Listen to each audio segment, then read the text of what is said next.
നമ്മൾ പ്ലാൻ ചെയ്യുന്ന ഒന്ന്, പക്ഷെ നടക്കുന്നത് വേറൊന്ന്. പുറത്തിറങ്ങിയപ്പോഴല്ലേ അറഞ്ചും പുറഞ്ചും വാണിംഗ് സൈറൻ്റെ ഒരു ബഹളമായിരുന്നു അങ്ങോട്ട്. അവസാനം എന്തായി? പട്ടി ചന്തയ്ക്ക് പോയ അവസ്ഥയായി.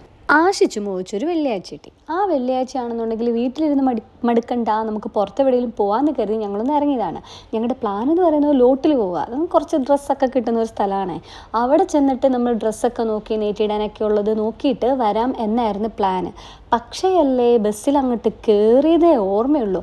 ഒരു 10-15 മിനിറ്റ് കഴിഞ്ഞപ്പോഴത്തേനും വാണിംഗ് സൈറൻ അങ്ങോട്ട് മുഴങ്ങി. ആ ബഹളവും അതിൻ്റെ ഇടയ്ക്കുള്ളൊരു വെപ്രാളവും കാരണം ഞങ്ങൾ ഇടയ്ക്ക് വെച്ചിട്ട് അങ്ങ് ബസ്സിൽ നിന്ന് ചാടി ഇറങ്ങി. പേടി കൊണ്ടൊന്നുമല്ല, പിന്നെ ചെറിയൊരു ഭയം. അങ്ങനെ ഞങ്ങളിപ്പോൾ നിൽക്കുന്നത് ഇവിടുത്തെ ഒരു മാർക്കറ്റിലാണ്. എന്തായാലും വന്നതല്ലേ, ചുമ്മാ ഈ കടയൊക്കെ കയറി ഇറങ്ങി ഒരു ജ്യൂസൊക്കെ കുടിച്ചിട്ട് അങ്ങ് തിരിച്ചു പോകാമെന്ന് കരുതി. എന്തൊരവസ്ഥയാണെന്നൊക്കെ ഞാനങ്ങ് ചിന്തിക്കുമായിരുന്നു. പിന്നെ ഇന്ന് ഞാനൊരു വെറൈറ്റിക്ക് വേണ്ടി അങ്ങോട്ട് ചുരിദാറാക്കി.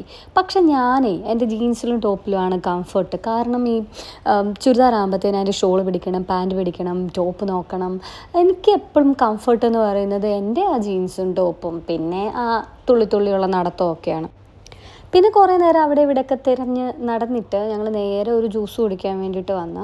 ഫുഡ് കഴിക്കേണ്ടതുകൊണ്ട് ഒറ്റ ജ്യൂസിൽ ഒതുക്കി കേട്ടോ. എനിക്ക് പുറത്തിറങ്ങി കഴിഞ്ഞ് കഴിഞ്ഞാൽ പിന്നെ ജ്യൂസ് നിർബന്ധമാണ്. അതും ഞാൻ എവിടെ പോയാലും വാങ്ങുന്ന ഒരേ ഒരു ജ്യൂസ് അവക്കാഡോ ജ്യൂസാണ്. അതെന്താണെന്ന് എനിക്കറിയില്ല, ആരോ അതിലെനിക്ക് കൈവശം തന്നിട്ടുണ്ടെന്ന് തോന്നുന്നു. എവിടെ ചെന്നാലും ഏത് ജ്യൂസാണ്? അവക്കാഡോ. പിന്നെ കൂട്ടുകാർക്കൊക്കെ കൂടെ പോകുമ്പോൾ അവർ ചോദിക്കും, നിനക്ക് അവക്കാഡോ ആണല്ലോ അല്ലേ എന്ന് ചോദിക്കും. ഇതാണ് എൻ്റെ അവസ്ഥ. അങ്ങനെ നമ്മൾ ജ്യൂസൊക്കെ വാങ്ങി. ആൽബിൻ ആരെയോ കാര്യമായിട്ട് വിളിച്ചിട്ട് കുറ്റം പറയുന്നുണ്ട്. കരക്കമ്പിയാണെന്നാണ് തോന്നുന്നത്. ഭയങ്കര സീരിയസ് ആയിട്ടൊക്കെ സംസാരിക്കുന്നുണ്ടായിരുന്നു.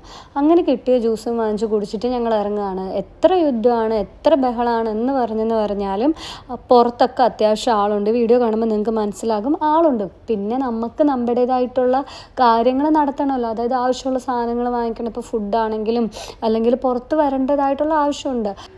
ഇവിടെ സാധനത്തിനൊക്കെ വില കൂടി. യുദ്ധം നമുക്ക് നല്ല രീതിയിൽ നമ്മളൊക്കെ അഫക്റ്റ് ചെയ്തിട്ടുണ്ട് ഓരോരോ കാര്യങ്ങളിലായിട്ട്.